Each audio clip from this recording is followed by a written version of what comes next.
오늘 언론에 집중적으로 보도된 것처럼 송영무 후보자에 대한 부적격 사유는 이제 더 이상 열거하기도 힘들 지경입니다. 과거 중령이던 시절 만취 운전을 하다가 적발된 사실이 밝혀졌고, 그것도 해군의 작전 참모의 신분으로 한미 연합 군사훈련이 진행되는 기간 중에 저질러진 일이었으며, 나아가 이 음주운전 적발 사실을 해사 동기인 사람들을 통해 사실상 조직적으로 은폐했다는 것이 드러나고 있습니다.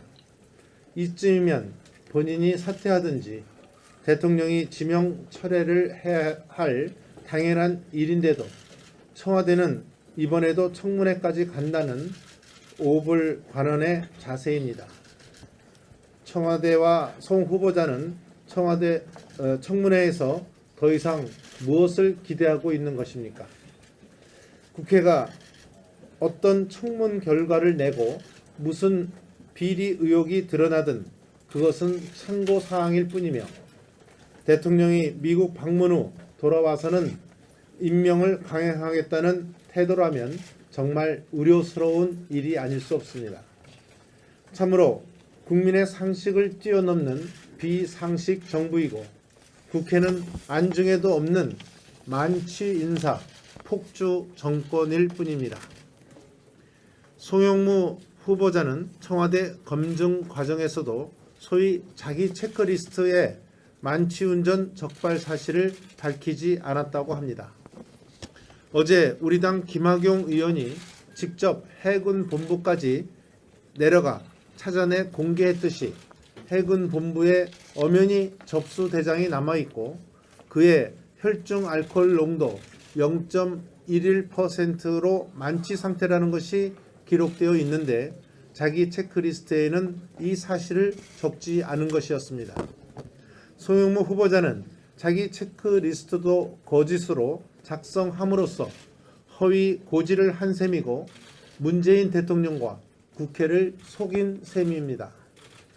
또한 청와대 인사검증 라인은 한 사람의 국회의원이 찾아낼 수 있는 이러한 사실조차도 검증하지 못하면서 무엇을 스크린했다고 그 자리에 앉아 있는 것인지 한심하고 개탄스럽기 짝이 없습니다. 이 정도면 현 청와대의 인사검증은 시스템이라고 부르기도 민망한 엉터리 인사검증, 장님검증이라고 부를 수 있습니다. 송 후보자는 이 사건을 해군 작전사령부 헌병대와 모의해서 관련 서류를 은닉, 파쇄하는 등 조직적으로 은폐한 혐의를 받고 있습니다. 당시 헌병대장은 해사 27기 동기인 박모 중령이었고, 후임은 동기 김모 중령이었다고 합니다. 해사 동기들끼리 이렇게 조직적으로 송 후보자의 음주운전 적발 사실을 숨긴 덕분에 송 후보자는 무사히 대령으로 진급을 한 게 아니냐는 의혹을 사고 있습니다. 오늘 청문회에서는 이 은폐 과정이 어떻게 이루어졌고 누가 어떤 역할을 했는지도 명명백백히 밝혀져야 할 것입니다. 송 후보자는 이미 4차례 위장 전입, 대형 로펌에서 월 3천만 원씩 2년 9개월 동안 무려 9억 9천만 원의 초고액 고문료 수수, 이와 별개로 방산업체 자문역으로 2년 6개월 동안 2억 4천만 원 수수 등 방산업체와의 유착과 부당한 정관예우 의혹도 제기되고 있습니다. 여기에다 해군 참모총장 재직 시절에는 군의 조직적 납품비리 사건을 수사 중단시켰다는 의혹까지도 받고 있습니다. 오늘 청문회에서는 이 모든 의혹들이 낱낱이 밝혀져 이 엄중한 안보 위기 상황에서 방산비리 브로커 의혹을 받고 있는 애초부터 국방장관 자격이 없는 사람이 그 직에 억지로 오르는 일은 없도록 해야 할 것입니다. 특히 어제 여야 4당 원내대표가 국민 앞에 공개한 합의문대로 원활한 인사청문 진행을 위해 정부와 여당은 의원들이 요구하는 각종 자료들을 충실히 제출하는 데 적극 협조해야 할 것입니다. 오늘 청문회에서 송영무 후보자에 대한 자료 제출이 충실한지는 아직 잉크도 마르지 않은 어제 여야 사당 합의가 앞으로 지켜질지에 대한 하나의 바로메타가 될 것입니다. 요즘 이낙연 국무총리에 대해서 부득이 한 말씀 드리지 않을 수 없습니다. 이낙연 국무총리는 어제 한 라디오 방송에 출연해서 안경환 후보자의 경우 사퇴 몇 시간 전에 제가 지명 재고 필요성을 청와대에 전달했다고 말씀했습니다. 안경환 후보자가 온갖 비리 의혹과 추문에 휩싸인 나머지 어쩔 수 없이 자진 사퇴한 지 5일 만에 내가 건의했다고 자랑하듯이 말하는 총리의 모습이 한마디로 민망스럽고 안쓰럽습니다. 과거 노태우 대통령의 6.29 선언처럼 큰 정치적 사건이 지나고 나면 내가 주역이었다는 사람들이 우후죽순격으로 뒤늦게 나타났습니다. 이낙연 총리가 바로 그런 뒷북 자화자찬을 연상시키는 것은 비단 저만의 느낌이겠습니까? 이낙연 총리가 그렇게 국민 여론과 국회의 입장을 대통령에게 직언하시는 분이라면 왜 지금까지 부적격 3종 세트에 이어 신부적격 3종 세트로 불리는 분들이 대통령의 인사를 눈뜨고 볼 수 없는 참사로 만들고 있는데 이에 대해서는 어떻게 침묵하고 계신지 묻지 않을 수 없습니다. 도저히 일국의 장관감으로는 받아들일 수 없는 반미 선동 교육부 장관 후보자, 방산 로비스트 만취운전 국방부 장관 후보자, 임금체불 고용노동부 장관 후보자에 대해서는 왜 대통령에게 이래서는 안 됩니다 라고 직언을 하지 못하는지 묻지 않을 수 없습니다.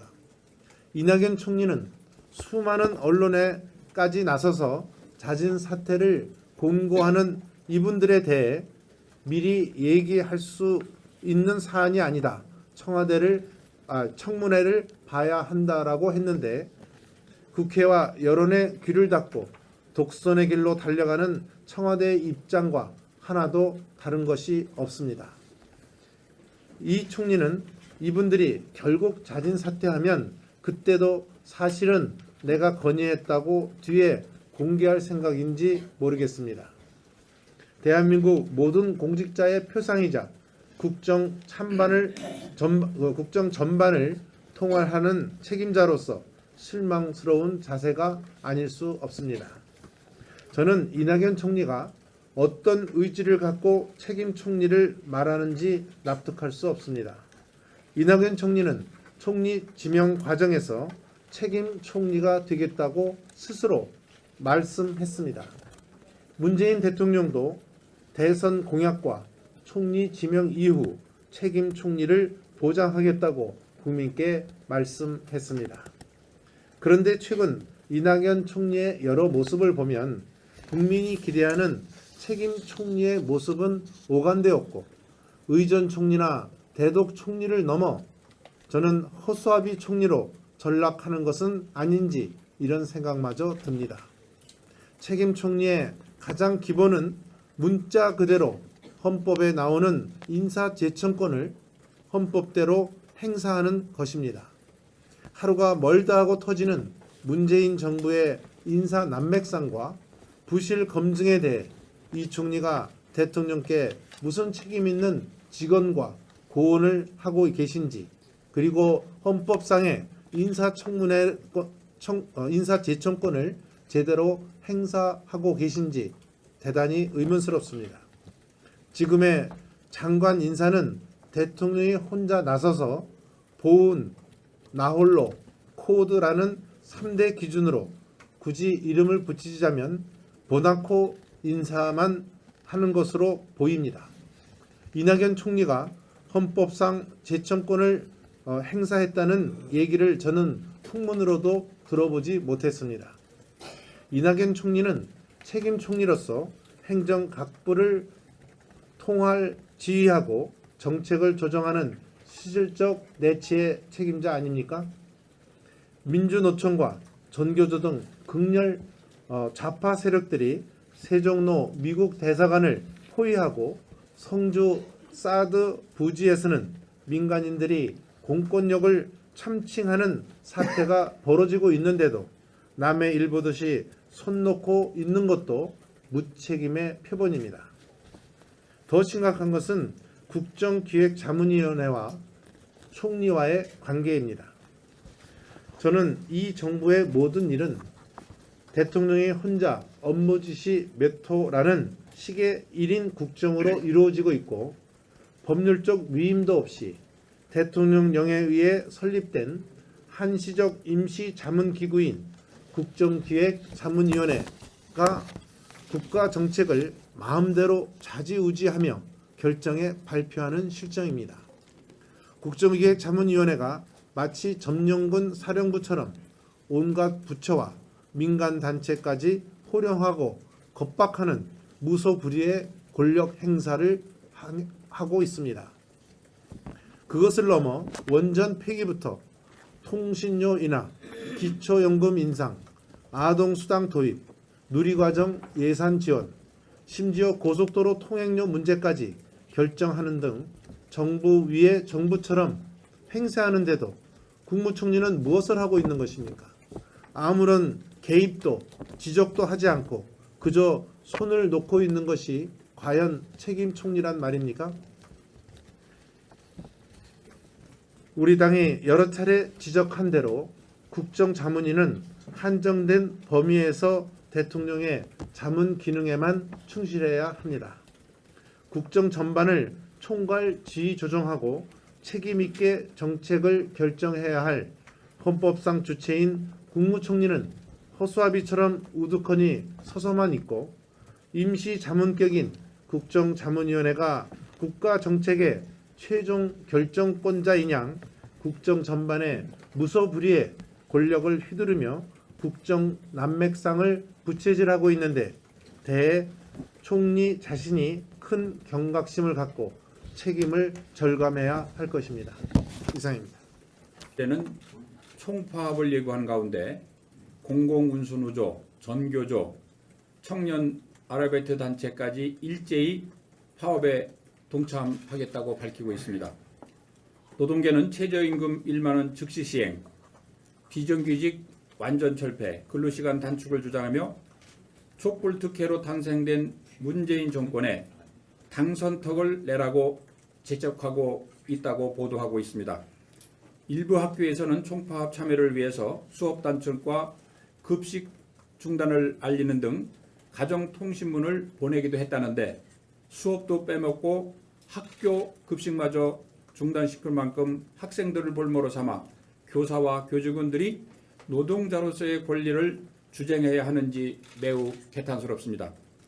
정부가 2020년까지 최저임금 1만 원을 올리겠다는 것에 대해서 중소기업과 자영업자들은 인건비 부담 때문에 사업을 접어야 할 지경이라며 한숨 짓고 중소기업 중앙회 경총 같은 재계에서도 속도 조절이 필요하다며 경제적인 파장을 고려해 심사숙고해 줄 것을 정부에 요청하고 있는 상황입니다.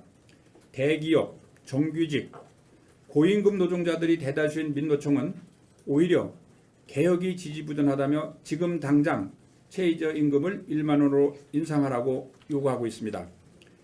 이에 대해서 문재인 정부는 노동계에 엄청난 빛이라도 진 것처럼 1년만 지켜봐달라고 호소하고 있습니다. 과연 문재인 대통령께서는 민노총과 무슨 약속을 어떻게 하였기에 민노총이 징기시간 속도전 운운해가며 마치 제 세상이나 만난 듯이 위세를 떨치고 들어선 지 2달밖에 안 된 정부의 본물처럼 무리한 요구를 하는지 도무지 이해할 수가 없습니다. 국회와 야당한테는 나라 경제가 어렵다며 추경을 통과시켜달라고 호소하시면서 왜 노동계의 정치 파업에 대해서는 침묵하는지 묻고 싶습니다. 주무부처 장관이 없다면 국무총리가 나서서 파업 자제를 호소해야 되는 것이 아닌지 지금 총리는 무엇을 하고 계신지 묻지 않을 수 없습니다. 더욱 심각한 문제는 문재인 대통령이 노동계에 큰 기대를 준 것이라고 생각합니다. 문재인 대통령께서 후보 시절 공무원과 전교조의 표를 의식해서 공무원의 정치 참여 보장과 전교조의 법의 노조 문제 해결을 약속한 바도 있고, 최근에는 노총 대표자들에게 경영계와 마찬가지로 국정의 주요 파트너로 인정하고 대접하겠다고 말하였다고 언론에 보도되었습니다. 앞으로 노동계가 불만을 토로하며 파업을 벌일 때마다 과감히 지적할 수 있는지 강한 의구심이 듭니다. 이용섭 일자리 부위원장이 적절히 지적을 했습니다. 지금은 총파업을 벌일 때가 아니라 노사정 모두의 양보와 배려, 사회적 대타협이 필요한 시기인 것입니다. 민노총을 포함한 노동계는 내 밥그릇만 지켜내고 내 목만 챙기면 된다는 이기적 자세에서 벗어나서 국가와 공동체의 미래를 먼저 생각하는 대승적 모습으로 총파업을 중단할 것을 강력히 촉구합니다. 어제 문재인 정부가 신고리 원전 5, 6호기 공사 일시 중단을 발표하면서 3개월 정도의 공론화 과정을 거치겠다고 발표했는데, 이는 사실상 원전 폐기 수순에 들어간 것이나 다름없다고 생각됩니다. 공론화 문제에 대해서 먼저 지적을 하지 않을 수 없습니다. 원전 건설과 같은 국가적 중대한 에너지 정책 사안에 대해서 전문가들을 철저히 배제한 채 비전문가와 일반인 중심으로 3개월이라는 짧은 기간 동안 여론 재판식으로 결정하겠다는 것은 결코 바람직하지 못합니다. 정부는 독일식 공론화 방식을 따르겠다고 했지만 모양만 독일식일 뿐 실상은 일반적인 여론몰이에 불과하다고 생각됩니다. 독일은 원전 정책에 대해 25년에 달하는 공론화 과정이 있었고, 핵 폐기장 부지 건설과 관련해서는 시민소통위원회를 구성해서 7만 명에 이르는 사람들에게 설문을 했고, 그 중에서 571명을 표본을 조출해서 그 중에서 120명 시민 패널단을 구성해서 TV 토론을 개최하는 등 또 의회 표결을 통해서 탈핵 문제를 결정했다고 합니다. 아울러 탈핵 추진 과정에서도 꾸준히 신재생 에너지 비율을 높여왔음에도 탈핵 이후에 40%가 넘는 전기료 폭등 후유증을 피하지 못해서 결국 원전 대국인 이웃나라 프랑스에서 전기를 사다 쓰고 있는 실정입니다. 스위스도 1984년부터 탈원전에 대해 공론화를 시작했고 5번에 걸친 국민투표를 거쳐서 지난달 탈원전을 결정했다는 사실을 잊어서는 안 될 것입니다. 두 번째로, 탈원전에 따른 전력 수급 대책이 있는지 묻지 않을 수 없습니다. 임기 5년 정부가 구체적인 전력 수급 대책 제시도 없이 일방적으로 몰아붙여서는 되는 것인지 심히 의구심이 듭니다. 에너지의 97%를 수입하는 우리나라 현실에서 발전소 건설에 10여 년이 소요된다는 점을 고려할 때 원자력 발전이 전체 전력 생산의 30%를 차지하는 현실을 무시한 채 탈원전의 방아쇠를 당겨서 전력 수급 차질과 전기요금 폭탄을 안기고 국가 경제에 악영향을 끼쳐도 상관없다는 말입니까? 탈원전에 앞서 전기료 대폭 인상에 대한 국민적인 합의가 있고 전체적인 국가 에너지 정책 마련부터 선행돼야 할 것입니다. 정부는 LNG와 신재생에너지 발전 비중을 늘리겠다고 하지만 원전 건설을 중단하게 되면 당장 5년 후부터 수급 차질과 전기료 인상이 닥칠 수밖에 없습니다. 또한 독일은 신재생에너지 발전 비중이 30%에 육박하지만 우리나라는 겨우 4.5%에 불과한다는 점에서 원전 대체가 5년 내에 해결된 문제는 아닌 것입니다. 대선 공약 이행이라는 명분으로 신고리 5, 6기가 중단 결정되는 등 탈원전 정책은 원점에서부터 재고되어야 된다는 점을 다시 한번 촉구합니다. 진정으로 원전이 오래된다면 원전 안전기준을 더욱 강화한다든지 장기 전력 수급 현황을 면밀하게 살펴가며 균형 있는 에너지 정책을 추진해야 할 것입니다. 국회에서의 충분한 논의와 에너지 전문가를 포함한 각계각층 의견 수렴, 필요하다면 국민투표 절차를 거쳐서 100년 앞을 내다보는 종합적인 에너지 정책을 수립해야 할 것입니다. 정부는 신고리 5, 6호기 건설 중단 등 탈원전 정책을 신중하게 결정할 것을 다시 한번 강력히 촉구합니다. 이상입니다.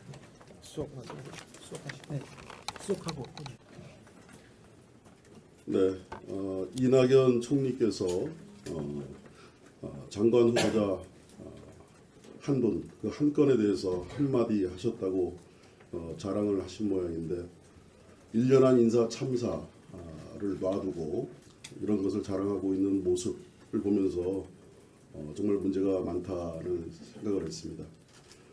이런 식으로 총리 역할을 수행하신다면 이것은 뒷북 총리, 변죽 총리에 불과한 존재가 될 것이다 라는 점을 먼저 말씀을 드립니다. 오늘 송영무 국방장관 후보자 인사청문회가 시작이 됩니다. 그런데 지금까지 인사를 쭉 지켜보면 인사 참사, 그리고 검증 참사, 그리고 총체적으로 부실 인사다 이렇게 말씀드리지 않을 수 없습니다. 저희 당 인사청문위원들께서 1년한 인사청문회와 관련해서 과연 이런 청문회에 우리가 임하는 것이 의미가 있는 것인지 심각한 자괴감을 표출하고 있는 상황이다라는 말씀을 드립니다. 이 정권은 보니까 생각은 내로남불입니다. 그리고 행동은 내 마음대로. 이렇게 가서는 안 된다고 생각합니다. 우리 이 정부 벌써 초기인데 직원과 충원이 존재하지 않고 통용되지 않는 이런 정부가 되면 이 정부는 정말 불통을 넘어서 먹통 정권이 될 거다라는 말씀을 드립니다. 이 정부에서 잘 해주기를 바라고 잘 되었으면 하는 부분이 국민들의 일자리 문제입니다. 특히 청년들의 일자리 문제인데 오늘 제가 모 언론사 창립 기념일에 가서 일자리위원회 책임을 맡고 있는 이용석 부위원장의 말씀을 들은 바가 있습니다. 그 말씀을 들으면서 제가 국민들의 그 의문이 좀 드는 그런 지점들이 몇 가지 있는 것 같아서 한 말씀 드리겠습니다. 우리 문재인 대통령께서 시대 정신은 바로 일자리이다. 그래서 일자리 주목하시고 그것이 시급해서 일자리 추경을 하신다 이렇게 말씀을 하는 걸 들으면서 제가 들은 생각은 뭐냐면 일자리는 기본적으로 사실은 기업입니다. 기업이 만드는 것이 일자리인데 우리 사회에 특히 이 정권 내부에 존재하는 반기업적 정서 이 문제는 어떻게 할 것인지 먼저 그 부분이 첫 번째 의문이 들었고요. 우리 국세청장 인사청문회 하는 과정에서 많은 야당 의원들이 질의를 하셨습니다만 1년의 세수를 5조 9천억 원 추가로 징수를 하겠다라는 목표를 가지고 있습니다. 과연 이 목표를 추진하고 하기 위해서 어떤 현상이 발생을 할까? 많은 기업들, 중소기업들의 또 고혈 이런 것을 짜내기 하는 그런 결과를 초래하지 않을까? 기업들이 투자하고 기업이 여력이 있어야 일자리를 만들 수 있는데 반대로 가는 구조가 드리워져 있다. 그런 두 번째 의문이 듭니다. 그리고 다들 많은 걱정을 하시겠지만 최저임금 1만 원으로 하겠다라는 이 정책 이것도 과연 우리 청년들 일자리를 만들고 소상공인들을 보호할 수 있는 길인지 역행하는 그런 구조라 그래서 걱정하지 않을 수 없습니다. 그리고 무엇보다 지금의 여당이 야당 시절에 반드시 했어야 되는데 가로막고 있었던 그런 제도적인 문제들, 규제 프리전 특별법하고 서비스산업발전 기본법 이런 문제부터 집권 여당이 근본적으로 다시 발상을 바꾸고 해야 일자리도 생겨나는 것이 아닌가라는 생각이 현장에서 들어서 이 자리에서 다시 한번 말씀드렸단 말입니다. 수고하셨습니다. 비상식 정부이고 국회는 안중에도 없는 만취 인사 폭주 정권일 뿐입니다. 송영무 후보자는 청와대 검증 과정에서도 소위 자기 체크리스트에 만취운전 적발 사실을 밝히지 않았다고 합니다. 어제 우리 당 김학용 의원이 직접 해군 본부까지 내려가 찾아내 공개했듯이 해군 본부에 엄연히 접수 대장이 남아있고 그의 혈중 알코올 농도 0.11%로 만취 상태라는 것이 기록되어 있는데 자기 체크리스트에는 이 사실을 적지 않은 것이었습니다. 송영무 후보자는 자기 체크리스트도 거짓으로 작성함으로써 허위 고지를 한 셈이고 문재인 대통령과 국회를 속인 셈입니다. 또한 청와대 인사검증 라인은 한 사람의 국회의원이 찾아낼 수 있는 이러한 사실조차도 검증하지 못하면서 무엇을 스크린했다고 그 자리에 앉아 있는 것인지 한심하고 개탄스럽기 짝이 없습니다. 이 정도면 현 청와대의 인사검증은 시스템이라고 부르기도 민망한 엉터리 인사검증, 장님검증이라고 부를 수 있습니다. 송 후보자는 이 사건을 해군작전사령부 헌병대와 모의해서 관련 서류를 은닉, 파쇄하는 등 조직적으로 은폐한 혐의를 받고 있습니다. 당시 헌병대장은 해사 27기 동기인 박모 중령이었고 후임은 동기 김모 중령이었다고 합니다.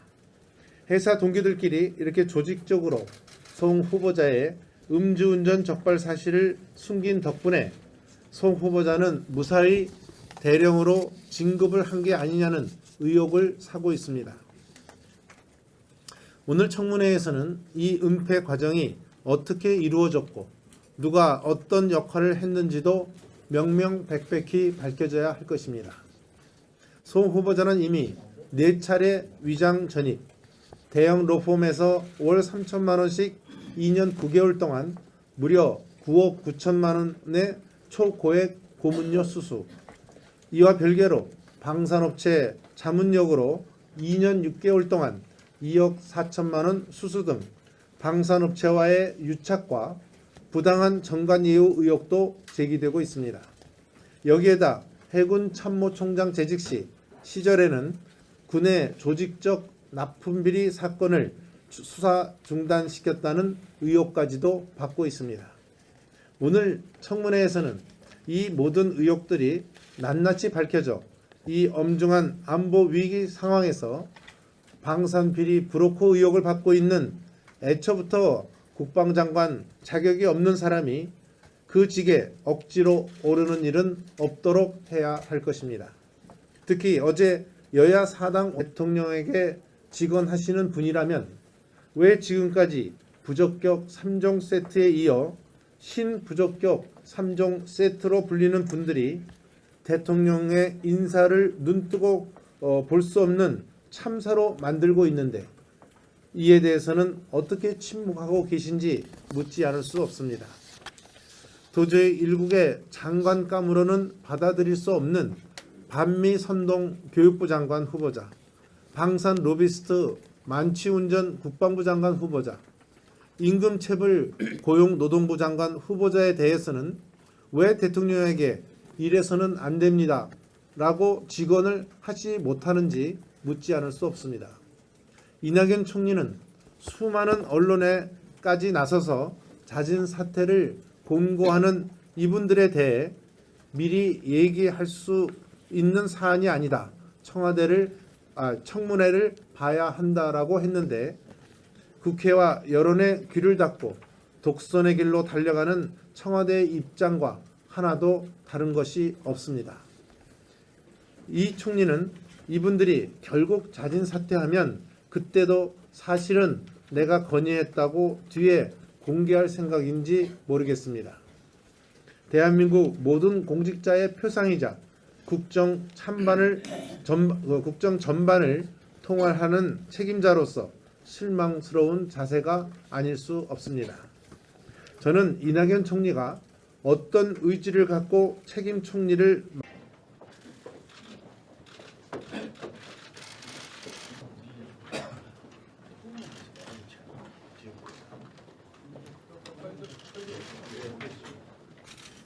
오늘 언론에 집중적으로 보도된 것처럼 송영무 후보자에 대한 부적격 사유는 이제 더 이상 열거하기도 힘들 지경입니다.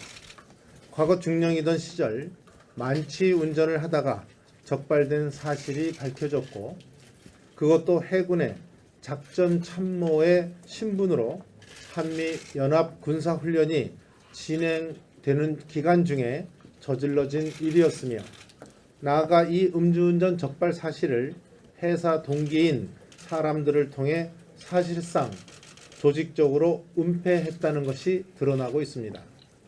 이쯤이면 본인이 사퇴하든지 대통령이 지명 철회를 해야 할 당연한 일인데도 청와대는 이번에도 청문회까지 간다는 오불관원의 자세입니다.